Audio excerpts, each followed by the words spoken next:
everybody. Thank you for checking out my video today. In this video, we are just going to very briefly discuss how to find the probability of compound events. This is one of the 7th grade standards for Indiana, and I also use it in my advanced class, which goes into the 8th grade standards as well. So anyway, for this, you should have already learned how to find basic probability. If you have not done that yet, or if you're having trouble with it, I would encourage you to go back and watch my probability video before getting into this one. This one is super short though. The first thing that you need to know, independent events. One event does not affect the other. They behave independently on their own. So if I toss a coin and then I toss the coin again, what I get the first time, heads or tails, does not affect what I'm going to get the second time when I toss the coin.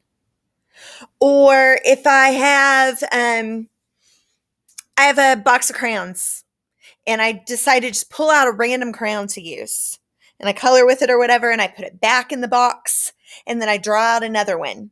I could still draw that same one again, or I could draw any other crayon that's in there. Everything has still that same likely chance of getting chosen. So those two things that I'm doing act independently. Here's an example. So I've got a 6-sided, I didn't write number cube. I just put roll as 6-sided twice.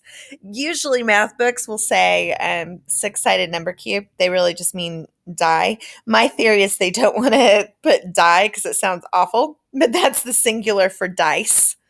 Anyway, I don't know. That's just me. That's probably not the reason at all. But anyway, we've got a die, or we've got a 6-sided number cube. And I'm going to roll it, and then I'm going to roll it again.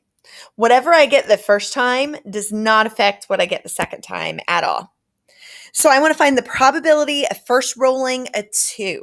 Well, there's 1 2 out of those 6 numbers, right?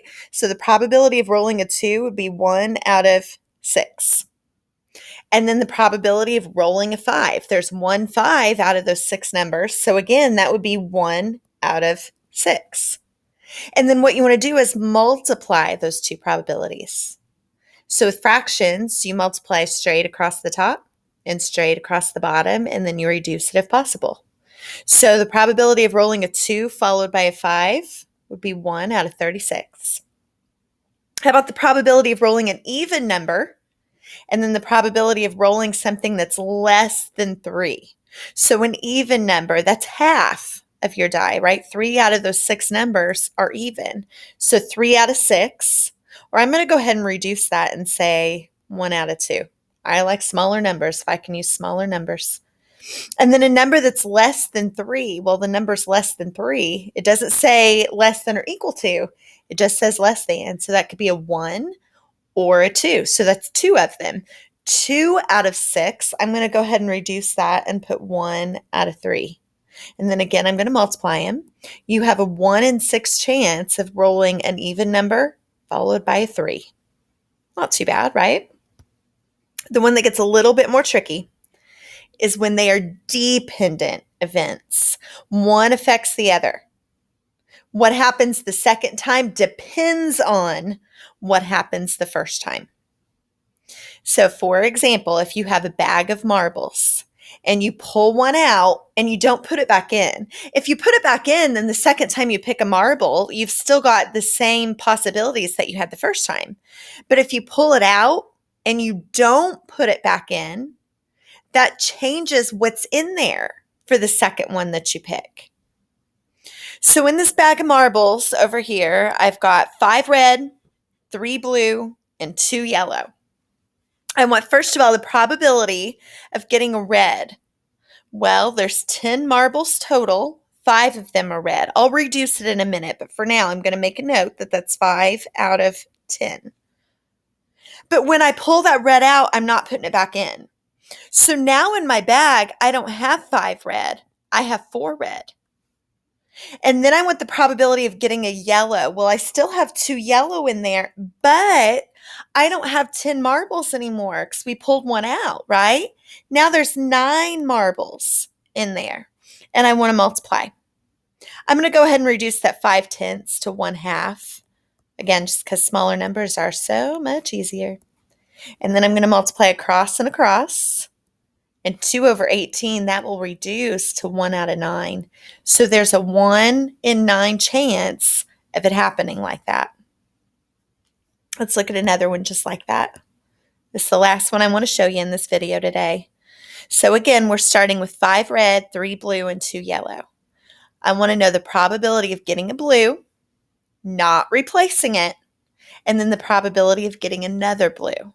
So on that first draw, that first time I reach into the bag, 5 of them are blue. Hold on, my stylus is being a pain. 5 of them are blue. There are 10 marbles total. But then if I pull that blue out, now I don't have 5. Oh, that's red. I was doing red. You guys, if I were in my classroom, somebody would have yelled at me, but nobody's here to yell at me. For goodness sakes, let's try that again. Do-do-do. Probability of a blue. So 3 of them are blue. For goodness sakes, Luker, get it together. And then I'm not going to replace it. So now I don't have 3 blue. Now I have 2 blue. So when I pull out the next one, there's only 2 of them in there. But remember, we pulled one out, so there's not 10 marbles anymore. There's 9 marbles. So I want to take 3/10 times 2/9. And that gives me 6 out of 90. That'll reduce. I always tell my students, if you're not sure what'll go into both, then just start with something obvious. So I know already that 6 will go into both of those, but if that's not what jumps out at you, what you should see is that they're both even. So if you divide by 2, that would give you 3 over 45. And then the test for 3, if you don't know this, obviously 3 goes into itself, but look at your digits on 45. If you add 4 and 5, you get 9. 3 will go into 9, so that means 3 will go into 45. That trick doesn't tell you how many times, but it'll tell you that it at least is a factor. So 3 goes into itself once, and it goes into 45 15 times. So the main thing to remember when they're dependent events, because that's one that we usually get stuck on here in the beginning, you need to go through and change after you pull one out, or whatever the thing is that you're doing. Change what it says you have there. So hopefully you're looking at the right color and you don't make the dumb mistake that I made when we started this problem. But that's going to change how many are in there total. And if you're doing the same color twice, or not necessarily colors, whatever it is, but rewrite it, change what's in there so that it's right in front of you. That's all you really have to remember to do. So I know this one was super, super short. It's not really that long of a lesson. It's just one that usually takes quite a bit of practice, but I just kind of wanted to introduce it here. If you need help with any other 7th or 8th grade math lessons, feel free to subscribe. I always tell my students I'm not in this to be a YouTube star. I just want to help some kids learn math, or help some parents learn how to help their kids learn math. But anyway, thanks so much. Until next time, bye-bye.